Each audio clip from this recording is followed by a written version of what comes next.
¿Cómo incorporamos la gestión del riesgo en la evaluación del proyecto? Ese es el otro tema, para cerrar, ¿cierto? Entonces, ¿cómo incorporamos la gestión del riesgo en contexto de cambio climático en el módulo de evaluación, como módulo final? Entonces, oiga, fíjese que nosotros, en la parte de evaluación social, cuando hemos incorporado costos, etcétera, beneficios, hemos incorporado. En el tema de sostenibilidad hay que demostrar que se ha gestionado el tema de, ¿no es cierto?, de riesgo de desastres. Tenemos que incluir como una de las variables de sostenibilidad el tema de gestión de desastres, de riesgo de desastres. Y en el tema de gestión del PIB, en el modelo de gestión que nosotros planteemos para la parte de inversión y la parte de operación, para darle sostenibilidad al PIB, también hay que hacer mención al tema de, ¿no es cierto?, monitoreo e implementación de medidas de riesgo. ¿Cómo va a ser cómo dentro de ese modelo de gestión, en la fase de ejecución y en la fase de operación, cómo vamos a abordar la reducción de riesgo de desastres y las medidas referidas a resiliencia? Si eso ponemos nosotros en la gestión de proyectos, tanto en la fase de inversión, estamos contribuyendo a la parte de evaluación. Entonces, a ver, nosotros, miren colegas, nosotros podemos tener, hagan de cuenta que no existe esta parte. Hagan de cuenta que no existe esta parte. Y tenemos la inversión, los beneficios y operación y mantenimiento.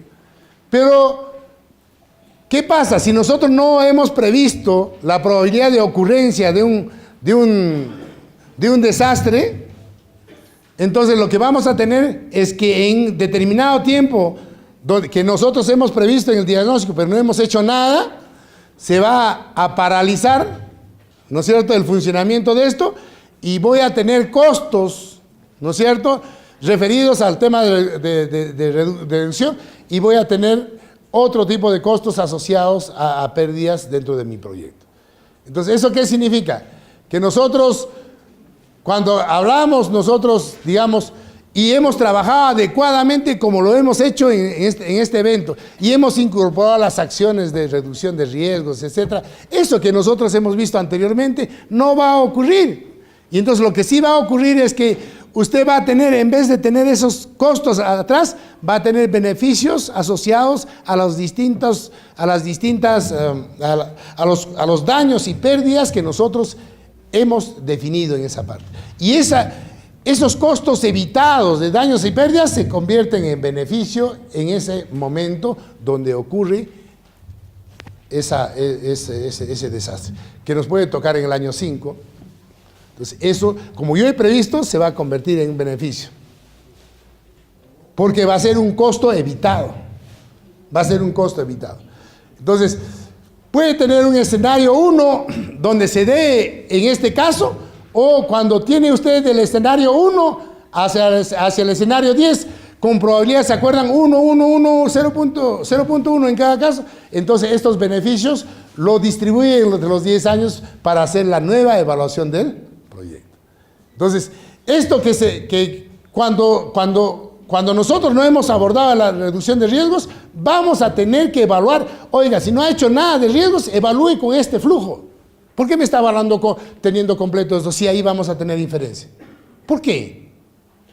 Evalúe con esto, pues si usted no ha incorporado las medidas de riesgo en un contexto de cambio climático. Pero si usted ha incorporado las medidas de riesgo en un contexto de cambio climático, va a tener mayor rentabilidad porque este es el flujo normal y tiene que incorporar esto como un costo evitado y le va a dar un mayor margen en la evaluación social de ese proyecto.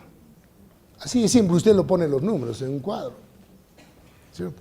Entonces, esta es la influencia que nosotros vamos a tener cuando nosotros abordamos esta parte de medidas de riesgo, cuando nosotros evaluamos un proyecto a nivel de proyecto de inversión pública.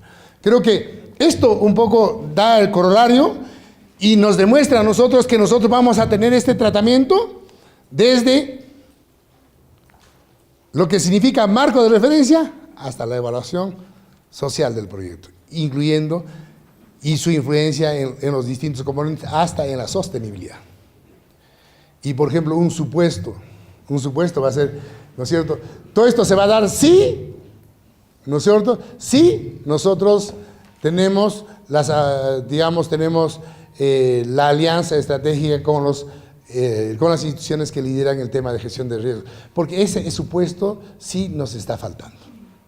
Y seguramente es algo que va a tener que seguirse construyendo.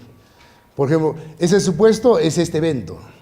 Hay aliados estratégicos que no son del sistema, pero que gracias a ellos, en lo que significa varias cosas de lo que significa la realización de este evento, ¿no es cierto?, estamos acá.